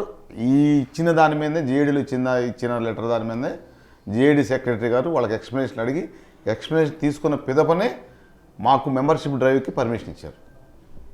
సేమ్ మీరు సెకండ్ పాయింట్ అందులో బిల్డింగ్ది కూడా ఆ ఇచ్చిన కంప్లైంట్ మీదనే టోటల్ మాకు నోటీస్ ఇచ్చారు. ఇంకా 60,000 రెంట్ పే చేయాలి, ఆ లీజ్ క్యాన్సిల్ చేసి మళ్ళీ ఫర్దర్ లీజ్ మాకు ఇస్తా అని చెప్పి హామీ ఇచ్చారు. దానికి కూడా మేము అప్లికేషన్ పెట్టిన ప్రాసెస్లో ఉంది. మీరు ఇంకోటి చెప్పారు దోమలు కూడా బిల్డింగ్ అనేది, బరాబర్గా బిల్డింగ్ అప్పుడు అందరి కాంట్రిబ్యూషన్తో కొనుక్కున్నది అనేది అందరికీ తెలిసిన సత్యం. కానీ వ్యక్తి పేరు మీద ఉన్నాక లీగల్గా అప్పుడు మీరే సెకండ్ క్వశ్చన్ వేస్తారు, అప్పుడు ఏం చేశారు మీరని. రిజిస్ట్రేషన్ పర్సనల్గా అయింది, ఇది గవర్నమెంట్ బిల్డింగ్ కాబట్టి మేము మాట్లాడుతున్నాం, పర్సనల్గా అయింది కాబట్టి దాని గురించి మేము ఇక ఫర్దర్ క్వశ్చన్ చేయలేకపోయాం. గవర్నమెంట్ ద్వారా చేసేయని కూడా చేసాము, అప్పుడు మా మిస్టేకే ఉంది, అడిగే ధైర్యం చేయలేదు. చేయకపోవడానికి కారణం రాజ్యం ఉంది అవతల, రాజ్యాన్ని ఎదుర్కొనే వ్యవస్థ మా దగ్గర లేదు, అప్పుడు ఇండివిజువల్స్. ఇవన్నీ కూడా రెక్టిఫై చేస్తాం. ఆల్రెడీ జిఏడి నుంచి ఇవన్నీ జరిగినాయి కాబట్టే మీరు గమనించే ఉంటారు, రాష్ట్ర ప్రభుత్వం ఒక అసోసియేషన్కి సింగరేణి కాలేజ్ ట్రేడ్ యూనియన్స్కి ఎలక్షన్ కండక్ట్ చేస్తుంది, పోలీస్ ఎంప్లాయీస్ చేస్తుంది. ఎన్ని ఎంప్లాయీస్ యూనియన్కి రాష్ట్ర ప్రభుత్వం ఎలక్షన్ కండక్ట్ చేయదు. కానీ కండక్ట్ ఎవరు చేయాలి? అవుట్ గోయింగ్ బాడీ చేయాలి. అవుట్ గోయింగ్ బాడీయే లేదు, వాళ్ళే మేము అబాలిట్ చేస్తున్నాం, ఇది కరెక్ట్గా నడవట్లేదు అనేది యాక్సెప్ట్ చేశారంటే వాళ్ళ తప్పు కాదు. మేము అట్లా చేయడానికి నెట్టబడ్డామని చెప్పి ఇచ్చారు. కాబట్టి ప్రభుత్వం ఏం చేసింది, గతంలో ఫౌండర్ జనరల్ సెక్రటరీగా ఉన్న నాకు, అదే ఎక్స్ జనరల్ సెక్రటరీగా ఉన్న ఇద్దరికి పవర్స్ డెలిగేట్ చేస్తూ వాళ్ళే ఎలక్షన్ ఆఫీసర్ని గవర్నమెంట్ అపాయింట్ చేసింది. ఈ రవి గారని డిప్యూటీ కలెక్టర్ నల్గొండ, సంపత్ గారని అసిస్టెంట్ కమిషనర్ కమర్షియల్ ట్యాక్స్ నుంచి, వాళ్ళు ఎలక్షన్ కండక్ట్ చేయడానికి కూడా మీరు అంటున్నారు కంప్లైంట్ చేశామని. ఒక బైలాలో ప్రొసీజర్ లేదు. ఎవరిని ఎన్నుకోవాలి? ప్రాథమిక సభ్యులు ఎన్నుకోవాలి. ప్రాథమిక సభ్యులు అంటే 35,000 మంది సభ్యులు. దానికి ఎంతమంది ఎలక్షన్ ఆఫీసర్స్ కావాలి, నా ఎలక్షన్ పర్సన్స్ కావాలి, ఎంత హాల్ కావాలి, వీళ్ళందరికీ ఓడి ఎప్పుడు ఇవ్వాలి. యాక్చువల్గా జిల్లా ప్రెసిడెంట్ సెక్రటరీలు స్టేట్ వాళ్ళు ఎన్నుకుంటారు. అసలు జిల్లా ప్రెసిడెంట్ సెక్రటరీ బాడీ బైలాలో లేదు. దాని మీద కూడా జిఏడి కంప్లైంట్ ఇస్తే జిఏడి నుంచి సిఎస్ గారు అంతా క్షుణ్ణంగా పరిశీలించిన పిదప దీన్ని ఏదో రకంగా 1 మంత్ దాని మీద స్టడీ చేసి ముందు స్టేట్ బాడీ ఎలక్షన్ చేసుకొని మెంబర్షిప్ కంప్లీట్ చేసి తర్వాత నిర్మాణం చేయమంటే ఆ నిర్మాణం పనిలో ఉన్నాం. 33 జిల్లాలు, Hyderabad city and secretary branch, 35 బ్రాంచ్లు ఎలక్ట్ చేసుకొని మళ్ళీ రాష్ట్ర కమిటీని కూడా ఎక్స్పాండ్ చేసుకుంటాం. పునర్నియామకం మళ్ళీ జరుగుతుంది. అప్పుడు ఫుల్ ఫ్లెడ్జ్డ్గా ఉన్నట్టు ఉంటుంది. అప్పుడు అడుగుతాం, మాకు ఇది ఒకటే కాదు, టీఎన్జిఓస్కి ప్రాపర్టీస్ అన్ని చోట్ల ఉన్నాయి. టీజీఓస్కి 10 years నుంచి మాకు లేవు, సైటే లేదు. ఒక టీజీఓస్ అసోసియేషన్ ఎవరైనా ఆఫీసరో లేడీసో వస్తే ఒక guest house one day stay చేయడానికి, జిల్లాలో కూడా మేము ఆఫీసులు అడిగేది దేనికి? Government building. పెద్ద ఉద్యోగ సంఘం రాష్ట్రంలో ఉండి రెగ్యులర్గా ముఖ్యమంత్రిని కలిసే మీ వాళ్లకు లేకపోవడం ఏంటి? అది గత నాయకుల వైఫల్యం. మేము బరాబర్ ట్రై చేస్తాం, ముఖ్యమంత్రి గారిని అడుగుతాం. ఇప్పుడే కాదు, ఫుల్ ఫ్లెడ్జ్డ్ బాడీ అయిన తర్వాత మాకు గెస్ట్ హౌస్ అంటే మాకు గెస్ట్ హౌస్లు కాదు, అవి గవర్నమెంట్కే గెస్ట్ హౌస్లు. అధికారులుగా ఎగ్జాంపుల్ మహబూబ్ నగర్ ఒక అధికారి ట్రాన్స్ఫర్ అయ్యి వెళ్ళాడు, ఎక్కడ ఉండాలి? రిపోర్ట్ చేస్తాడు. ఫ్యామిలీని తీసుకొని కారు తీసుకొని పోయాక ఎక్కడో బయట ఉండడానికి బాగోదు. ఉంటే ఎలిగేషన్ వస్తుంది, పలానా రాజకీయ నాయకుడితో కొల్లుడైనావు, లేదా పలానా బిజినెస్ తోటి కొల్లుడారు. మా అధికారులు గెస్ట్ హౌస్లో ఒకరోజు స్టే చేస్తారు, నెక్స్ట్ ఫ్యామిలీ షిఫ్ట్ అయ్యాక వెళ్ళిపోతారు. మినిమం ఫెసిలిటీస్ లేవు, ఏ సంఘానికి లేదు. సంఘం అంటే అక్కడ ఉండి గెస్ట్ హౌస్లో మేము దీన్ని క్లబ్ లాగా వాడుకోవడానికి కాదు. 1 day లేడీ అధికారి వస్తారు, లేదు అబౌట్ టు రిటైర్డ్ అధికారి వస్తారు, పేషెంట్ వస్తారు. ఈవెన్ ఇక్కడ కూడా లేదు, సంఘ భవనంలో కూడా మాకు లేదు. అవన్నీ ఏర్పాట్ల కోసం ప్రయత్నం చేస్తాం. ముఖ్యమంత్రి గారి దృష్టి కూడా అన్ని తీసుకెళ్తాం. కాకపోతే ఇప్పుడు చాలా బిజీగా ముఖ్యమంత్రి గారు కూడా మేము అడిగేయట్లేదు. నాకు తెలిసి స్కూల్లో మార్నింగ్ హెచ్ఎం గారు అట్లా బెల్లు కొట్టడానికి వస్తారు, 9కి వస్తున్నారు, సాయంత్రం 9 దాకా ఉంటున్నారు. మేము అడిగి పోయి కూడా అబ్జర్వ్ చేసాం, ఒక్క నిమిషము కూడా ఎక్కడ టైం వేస్ట్ కావట్లేదు. మేము కలవాలంటేనే ఆ షెడ్యూల్ ప్రకారం కలవాల్సి వస్తుంది. బరాబర్ కలుస్తాం, అన్ని సంఘాలను కలుపుకొని మళ్ళీ ఆదర్శంగా పునర్నిర్మాణం చేసి అన్ని సంఘాలను చేసి ఇట్లా ఉంటుంది, ప్రభుత్వం అడగొచ్చు, ఆ స్వేచ్ఛ ఉంది మనకి, ఇది ఆటోక్రసీ కాదు, కింగ్డమ్ కాదు, ఇది అనేది క్రియేట్ చేస్తుందని. గత ప్రభుత్వంలో శ్రీనివాస్ గౌడ్ తర్వాతనే ఏలూరు శ్రీనివాసరావే ప్రెసిడెంట్ కావాల్సి ఉండే, ఎందుకు కొన్ని శక్తులు అడ్డుపడ్డాయి ఏలూరు శ్రీనివాసరావు ప్రెసిడెంట్ కాకుండా?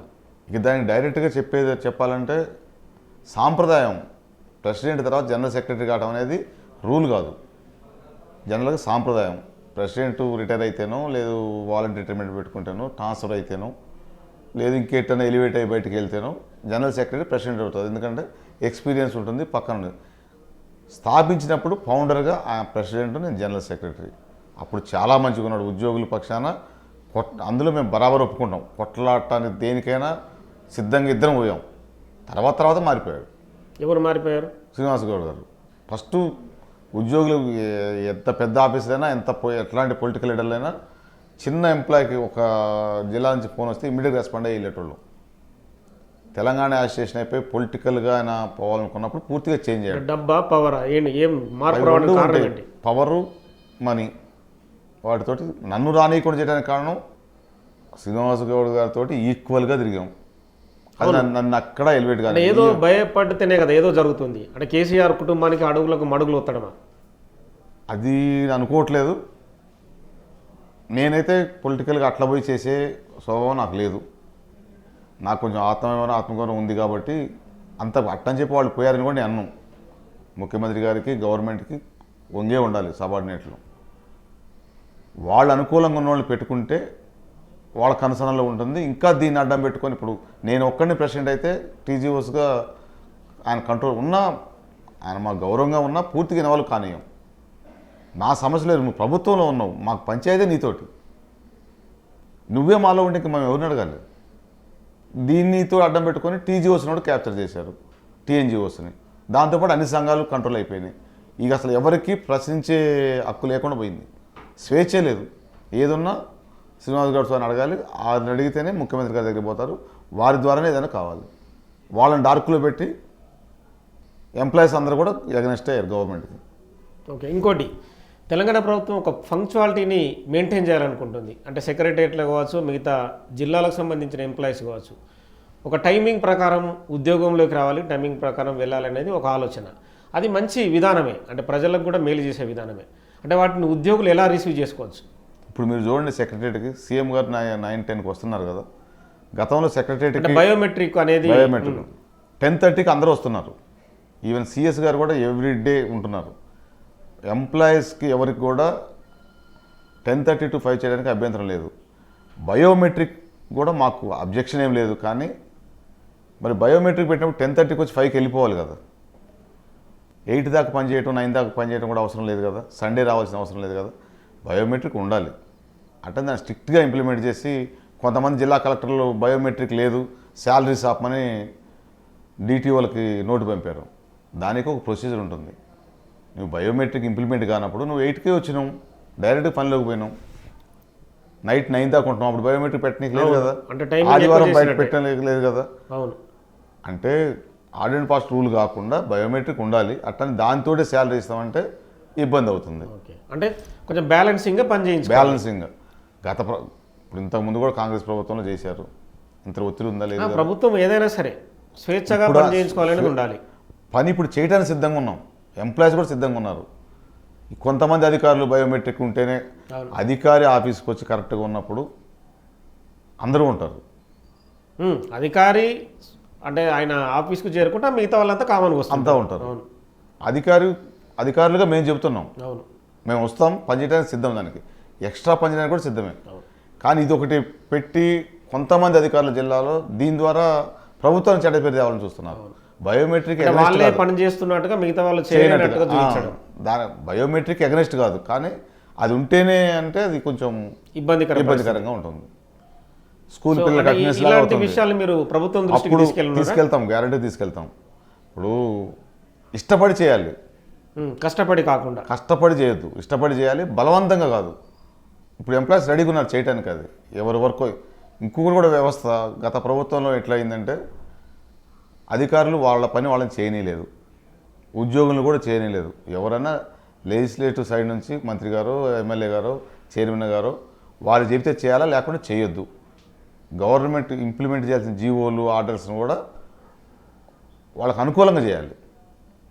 ప్రజలు కూడా ఏమయ్యారు, గవర్నమెంట్ ఆఫీస్కి పోతే ఒక తహసీల్ ఆఫీస్కో, ఒక మండల పరిషత్ ఆఫీస్కో, ఒక డిస్ట్రిక్ట్ కలెక్టర్ గారి దగ్గరకో పోతే పని అయిద్ది అనేది కాకుండా ఎమ్మెల్యే గారి దగ్గర పోతే ఫోన్ చేస్తే పని అవుతుంది అనేది అందరూ మైండ్ పడింది. అంటే వ్యవస్థకి లేదు, వ్యవస్థకి లేదు. జీవోలు ఉన్నాయి, రూల్స్ ఉన్నాయి, ఎవరి వర్క్ వాళ్ళు చేయాలి, ఎవరి పని వాళ్ళు చేయాలి. ఎగ్జాంపుల్ ఏదైనా ఒక బెనిఫిట్స్ ఒక మండలానికి ఒక 5-6 వచ్చినాయి, సిస్టమ్ పని చేసుకుంటూ పోతే ఒకటి అవును. ఈ సిస్టమ్ ఈ 6 పొలిటికల్ అదే వాళ్ళు ఫోన్లు చేస్తేనే వీళ్ళకి ఫోన్లు ఇవ్వాలి కూడా అక్కడ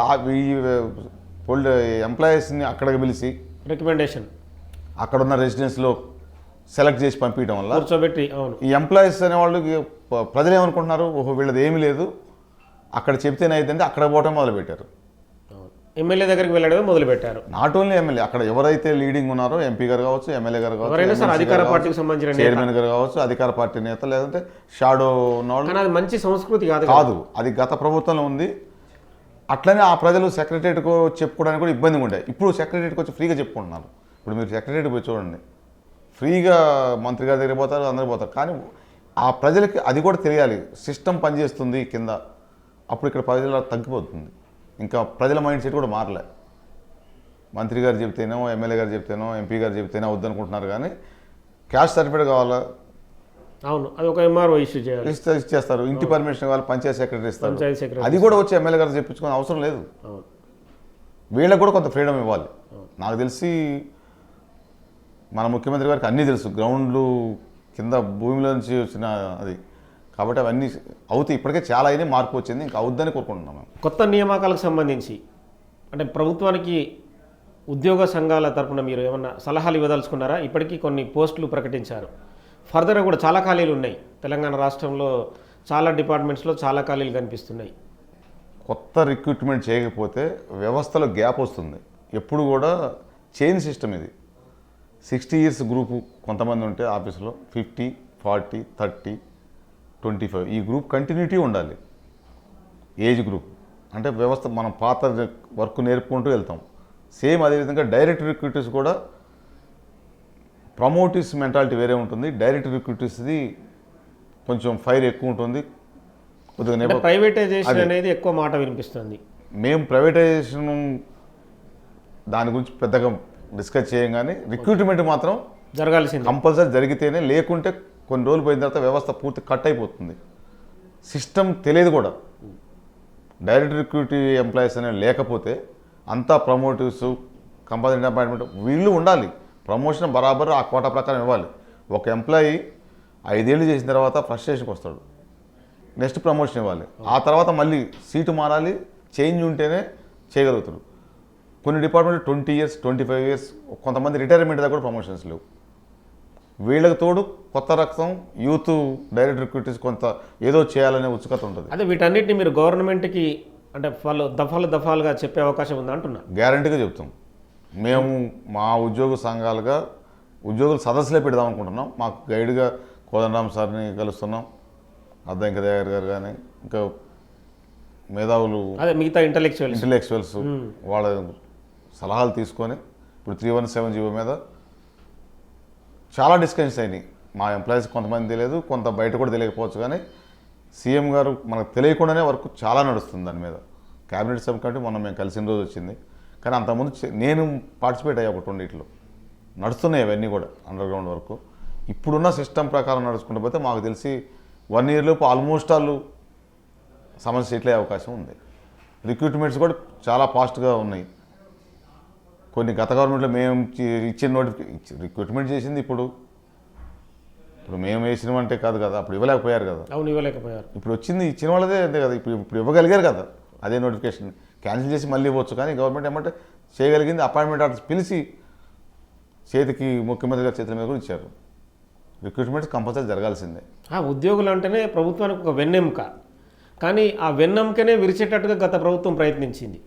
గత ప్రభుత్వం ఉద్యోగులకి ఎక్కడ కూడా మర్యాద ఇవ్వలేదు. వాళ్ళ స్థాయిని పూర్తిగా ఈవెన్ కలెక్టర్ పేరుగా ఉండడానికి వీల్లేదు, డిస్ట్రిక్ట్ సర్వెంట్గా మార్చాలని ఆలోచన కూడా ఉంది. కలెక్టర్లే కాలు ముఖ్యమంత్రి మొక్కితే ఏం చేయగలుగుతారు? అది వాళ్ళ పర్సనల్ విషయం. అది వాళ్ళ ఎవరైనా సరే అంటే ప్రజలు చూడడానికి ఎబ్బెట్టుగా అనిపిస్తుంది. ఆల్ ఇండియా సర్వీస్లో ఉన్న వాళ్ళు ఈ స్టేట్ కాబట్టి ఇంకొక స్టేటు, అది నేషనల్ ఇంటిగ్రిటీకి సంబంధించిన అది. వాళ్ళు రాజకీయ నేతలు ఇవాళ ఉంటారు, తెల్ల చొక్కాలు వేసుకుంటారు, అంతే 5 ఏళ్ళు పాలిస్తారు, వెళ్తారు. ఇప్పుడు వాళ్ళు పోయి ఇంట్లో కూర్చుంటారు. ఈయన సివిల్ సర్వీస్ అధికారి 60 ఏళ్ల పాటు ఆయన ఉద్యోగంలో ఉండాలి, ఎన్నో పోస్టులు అనుభవించాలి. వాళ్ళు పోయి కాలు మొక్కితే ప్రజలకు ఏం సందేశం ఇస్తున్నట్టు? అసలు యాక్చువల్గా ఉద్యోగుల వ్యవస్థ మొత్తం కూడా ఫస్ట్ నమ్ముకునేది బ్యూరోక్రాట్స్, అంటే ఐఏఎస్, ఐపీఎస్. భారతదేశాన్ని నడిపించేదే బ్యూరోక్రాట్స్. అంటే అది వ్యవస్థ మన రాజ్యాంగం ప్రకారం నడిపించేది వాళ్ళు వాళ్ళ పోస్టింగ్ల కోసం కూడా గత ప్రభుత్వం జూనియర్గా తీసుకొచ్చి కలెక్టర్గా ఇవ్వటం, సీనియర్ని పక్కన పెట్టడం, వాళ్ళకు అనుకూలంగా చేసే వాళ్ళని తీసుకొచ్చి పోకల పోస్టులో పెట్టడం, వాటి వల్ల ఆ వ్యవస్థ కూడా నాశనం అయిపోయింది. ఆ వ్యవస్థ కూడా దెబ్బతిన్నది. అంటే గవర్నమెంట్కి మనకు ఫేవర్గా ఉంటేనే మనకు పోస్టింగ్ ఉంటుంది, నెక్స్ట్ ప్రమోషన్ ఉంటుంది, లేకుండా ఇబ్బందులు లేకుండా ఉంటే అనే స్టేజ్కి అందులో కూడా కొంతమంది నిలబడ్డ వాళ్ళు ఉన్నారు. మీరు అందరినీ అంటాను లేదు, నిలబడ్డ వాళ్ళే కానీ వ్యవస్థలో కాళ్ళు పట్టుకోవడం అనేది పట్టుకోవచ్చు. నీకు పెద్ద ఆయన ఏమన్నా నీకు కారణం చేయడంలాగానో లేకపోతే ఇట్లా పెద్ద మనిషిలాగా అనిపిస్తే అది పబ్లిక్గా ఇంటికి పోయి కలిసి నీకు మంచిగా ఉంటే మన ఆయన కాళ్ళు మొక్కుతాం, పెద్దోళ్ళకు మొక్కుతాం, అది చేసుకొని బహిరంగంగా చేయడం అనేది అది వాళ్ళు వ్యవస్థ నడపాల్సిన వాళ్ళు చేయడం అనేది కరెక్ట్ కాదు మా దృష్టిలో. అయితే అది కొంత రాంగ్ మెసేజ్. అట్లా చేసిన వాళ్ళందరూ కూడా పొలిటికల్ పదవుల కోసం పోస్టింగ్ల కోసం చేసినారని అనుకుంటున్నాను, ఏదో లాభాపేక్ష. అది కరెక్ట్ వ్యవస్థను దెబ్బతీసినట్టు అవుతుంది. ఇప్పుడు దానికి ఒక ఇండియా లెవెల్లోనే ఐఏఎస్ ఐపీఎస్ అనేది పొలిటికల్గా వస్తుంటే గవర్నమెంట్లు పోతుంటాయి, వాళ్ళు పర్మనెంట్గా ఉంటారు, సిస్టమ్ నడిపిస్తారు. వ్యవస్థ నిర్మాణం చేయాలన్నా పడగొట్టాలన్నా వాళ్ళ చేతుల్లోనే ఉంటుంది.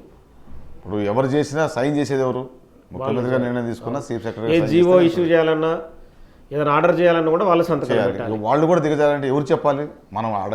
మనని సరి చేయాల్సిన వాళ్ళే కరెక్ట్ కాదు. అది ఎక్కడొచ్చిందంటే కొత్తగా వచ్చిన ఆఫీసర్స్, తర్వాత కన్ఫర్డ్ అయిన వాళ్ళు కొంతమంది రాజకీయ లాభం కోసం చేసేది. దాన్ని చూసి మిగతా వాళ్ళు మేము ఎక్కడ వెనకబడిపోతున్నామో, మనకు పోస్టింగ్ రావట్లేదు అనేది కూడా కొంత ఉంటుంది. కాకపోతే అందరినీ అంటానికి లేదు, అందులో 5%, 1 or 2% ఉంటుంది. వాళ్ళు కూడా మారితే బాగు. మా సలహా అయితే కరెక్ట్ కాదు. ఇంకా ఉద్యోగుల్లో ఎలాంటి మార్పు రావాలంటారు?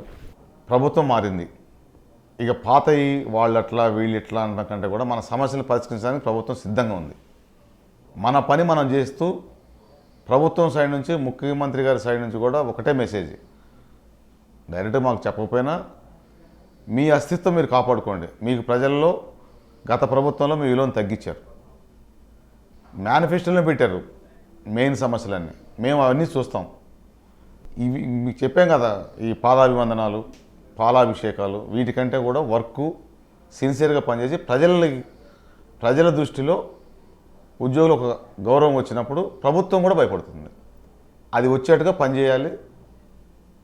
మన హక్కుల కోసం కూడా కలిసికట్టుగా తల ఒకటి విడిపోయి ఇప్పుడు విడదీయడానికి కూడా సిద్ధంగా ఉన్నాయి. కొన్ని వర్గాలు ఉన్నాయి ఆల్రెడీ, శక్తులు నడుస్తున్నాయి. మాకు తెలుసు అది డైరెక్ట్గా కాకుండా ఇండైరెక్ట్గా నడుస్తున్నాయి. గ్రూపులు క్రియేట్ చేస్తున్నారు, ఆ గ్రూపులో మెసేజ్లు పెడుతున్నారు. మాకు రాజకీయ పార్టీకి సంబంధం లేదు. ఉద్యమంలో అప్పుడు ఉద్యమ పార్టీ కాబట్టి అందులో ఉన్నాం, రాజకీయ పార్టీకి మారాక మేము లేము. ఎంప్లాయీస్ ఎవరు లేరు, కొద్దిమంది గ్రూపు, ఒక 100 మెంబర్స్ లోపు ఉంటారు. వాళ్ళ స్వలాభం కోసం కొన్ని క్యాస్ట్ బేసిస్ ఉన్నాయి, అందులో కొన్ని ప్రాంతం బేసిస్ ఉన్నాయి, కొన్ని ఫ్రెండ్షిప్ బేసిస్లో ఉన్నాయి. వాళ్ళ వరకు లాభం పొందారు. కానీ వ్యవస్థ మొత్తం ఉద్యోగ కమ్యూనిటీ నష్టపోయింది. దాన్ని రికవరీ అవుతుంది, చేస్తాం గ్యారంటీగా. థ్యాంక్ యూ శ్రీనివాసరావు గారు. సో మొత్తానికి ఉద్యోగులు తెలంగాణ రాష్ట్ర ప్రగతిపైనే ఆధారపడి పనిచేయాలని చెప్పి శ్రీనివాసరావు గారు చెప్తున్నారు. ఏదైతే బయోమెట్రిక్ విధానం కావచ్చు, మిగతా వ్యవహారాలు కావచ్చు, స్వేచ్ఛాయుత వాతావరణంలో తాము పనిచేయడానికి ఎప్పుడు సిద్ధంగా ఉంటామని చెప్తున్నారు. చూస్తూనే ఉండండి బిగ్ టీవీ.